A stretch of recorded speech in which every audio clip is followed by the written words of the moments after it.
Hey guys, what's up? So we're going to be talking about resumes. And when I talk about resumes, I mean resume basics. So for those of you who are a little bit more advanced, honestly, this could be a good refresher course, but this is mainly for basics. We'll do an advanced version as well at some point.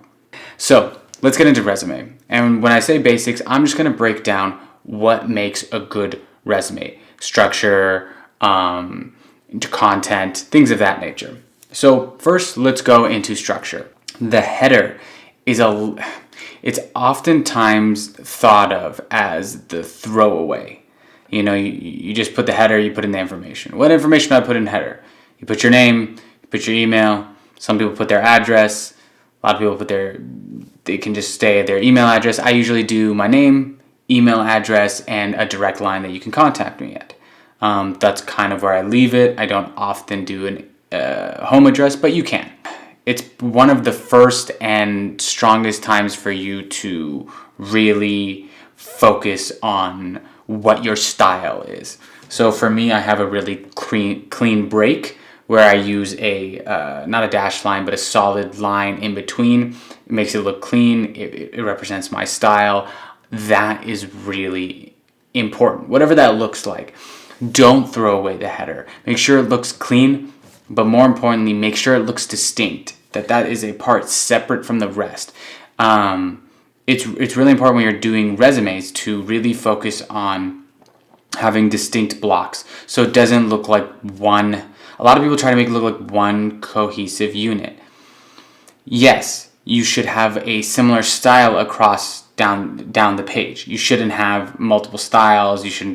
Some people segment them out very significantly so they look very different. I wouldn't do that. However, you want to make sure that the structure that you use has very distinct beats. First is your header. Then your structure. Most people put your education. I would put my education. Even when you kind of go towards the stronger part of your career, you've worked in, not strong part of let's say you've even worked 5 years, 10 years. I would still say, in my opinion, education is valuable.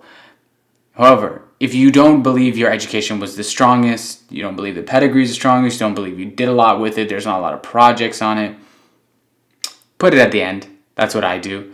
But if you have some, and you have like a graduate degree, that you have a bunch of consulting projects or publications or things of that nature, I think that's a perfect time to show that. So for me, I have my header, then I have a very distinct education part. Something that I do that a lot of people don't do. They kind of just put the word education and then they bold it or underline it.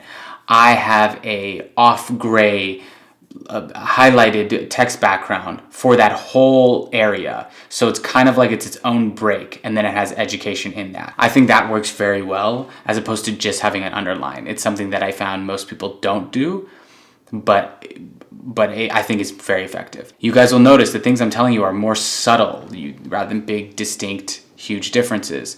That's why a resume is both really easy but also one of the more tricky things to get down, because it's all about the small distinctions that you make without making it too messy and complicated. For education, note that most people can get like a mental block about 2 inches down the page. So you really want to make that strong. It works for cover letters as well. So for education, if it's just going to be your education, I wouldn't use that. However, if you were very early on in your career, and you went to a good school, but you don't have a lot of education or a lot of experience, put your education first. Those things are like the education experience flip. You will flip it a few times throughout your career, or you should, in my opinion. Let's say you haven't started, I would put education. But let's say you put education first, naturally. Emphasize your higher education. You put it in order. Higher education first, then the second. Don't go below college, in my opinion. If you just graduated from college, you can put your high school, but I don't think that looks clean. You're not trying to promote yourself prior to you being 18. It's all about college on. So I would just put your college. That's why if you only do one education and you're only going to have one college, if you're going to put it at the top, fill it out. Fill it out with internships in their beginning will be your experience. Fill it out with projects that you did. Fill it out with experience that you had. Don't make it fluff. make them distinct. So for me, when I came out of college, I put my internships as my experience, but I put several projects that I did. I did extracurricular activities I did, being president of this, vice president of that. That's where you put that. Fill it out. Never make the description of those bullet points, like president and things like that, more than one line. You will find your resume, especially later on, will really require those spaces. For a lot of people, they try to fill out that space heavily by doing, if they don't have a lot, with like double lines and things like that of like descriptions. No, just space it differently. White space and negative space is very important in a resume if you can provide it. And when you start to fill it up, how you use those spaces where you don't fill out full lines is going to be very helpful, because having a resume is too busy gets your resume thrown out. There are people, they not everyone has like very low attention spans. They need to make sure that it's very easily digestible. If you have a higher education, make that the one with all the projects if you can. If you feel that your higher education didn't really have that, or it's a supplemental degree, that's okay. No worries there. But if you can, make those have the projects. I have an MBA, and both of them are from solid schools, my undergrad and my graduate, but I make my graduate the one with the projects. I have my consulting projects there. I have case competitions I did, things of that nature. Those things are very helpful. I put that there. And then for my undergrad, I don't even have any lines under there at that point. If I wanted to, I could have put an internship, but I don't. Eventually, your internship will just kind of get phased out by the experience that you had. On that note, let's move on to experience. So for experience, you're going to do it in reverse chronological order. So it's always from newest to oldest.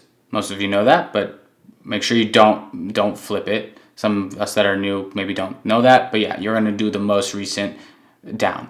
The way you would do it is you would have the title of the company first, then you have the job underneath it. I tend to make the title of the company bold and the job underneath it, job title, italicized, put the distinction, and then in the regular content of it, bullet pointed and just regular fonted. That kind of gives you distinction. Across from either your role or the company, you will put on the opposite side to the right, you will put your date. Some people make it very distinct, like they'll put months. Some people just put it years. I at one point was doing months, like May 2019 to May this, but at some point I just made it do years, and then my LinkedIn has a more accurate statement. Note that LinkedIn kind of changes things, so your resume can be a little bit cleaner, because a lot of times they'll check your LinkedIn. So when it comes to the content of the each role that you've done, really important to note that you want to emphasize your current role if possible. It looks weird if your first foundation role, which will have a lot because you will be filling it out a lot. So what will happen is you'll have your first role, you'll fill it out a lot, and then as you get your second role, you'll maybe fill that one out less because you won't have as much space because you filled out the first one so much to fill out your resume. The problem with that is you don't want your foundational one to be your largest thing. If anything, make them equal. I try to make all of them equal, except for equal portioned of the experience section, except for my most recent one, which I try to make about 25% to 30% bigger. That could be like an extra line or two. How many bullet points? No. So if it's a real role, no fewer than 3 bullet points. I would say, other than when you're first starting out, because my first role, when I only had 1 role and then an internship, my first role had like 8. That's fine. That's totally great. But 3 bullet points per, by the way, per job promotion, I found. When you get to promotions, something that I look at is the way I do it is, if you're getting promoted, try to have then most of your bullet points in the most recent job, and then maybe 1 or 2 for each of the under one. Like if you were associate manager to manager and then senior manager, 3 or 4 in the senior manager, 1 or 2 in each of the below one. I think that's a good general rule of thumb. That works the best. Obviously, guys, give and take when you have roles and you're trying to fill out. Never go past the page on your resume. I should have prefaced that. Never go past the page on your resume. So, okay, great. Something I do, actually, I'll leave that for advanced tips and tricks. So, last thing would be, some people have a consulting or project section. Not a lot of people do. I do. I think it's actually a really interesting distinction. That's because I had a part-time job consulting, and it really was very heavy in my field. I was doing part-time work for PlayStation. I'm in the gaming industry. I had to put it, and I wanted to put it in projects, as opposed to make it look like I job hopped, because it was like an 8-month project. I put in projects. Try to tailor your resume to see it, so it doesn't go past things like job hopping and stuff like that. So if you have things like job hopping, like you didn't have a big role at something, just see how you could frame it. Don't lie about stuff or anything like that. But for that, I was able to tailor it as a project because it was, and it would have looked weird otherwise. So make sure, actually the way I'll put it is, make sure your resume tells a really nice story so that there are no red flags.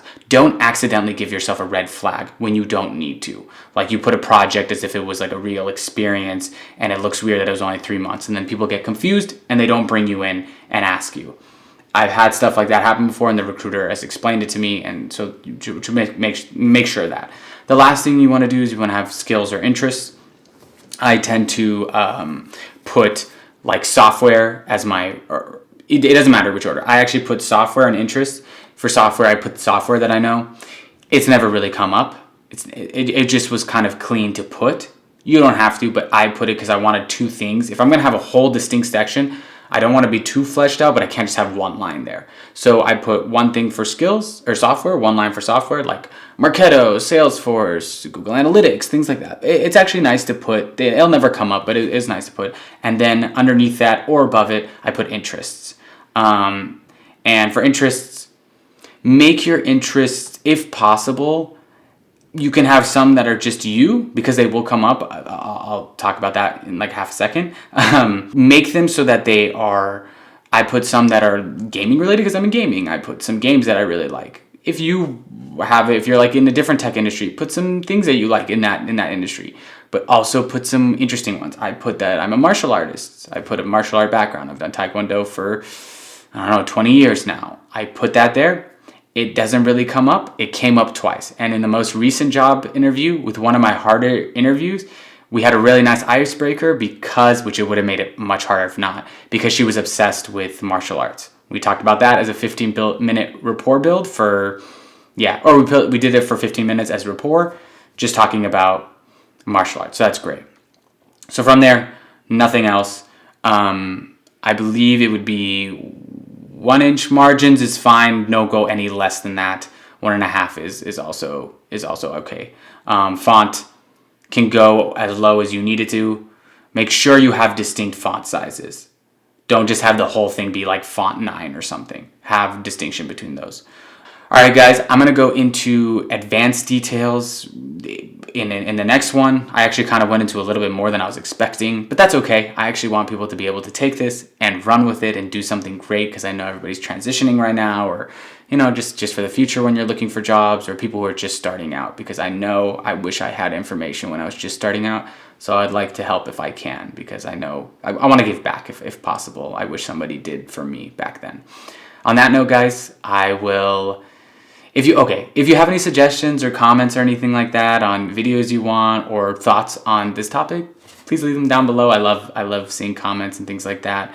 Like, share, and subscribe, all that if you want. Doesn't really matter. Up to you guys. I'll try to post as often as possible. I'm trying to do it more because I actually really like this. And on that note, guys, I'm going to catch you in the next one.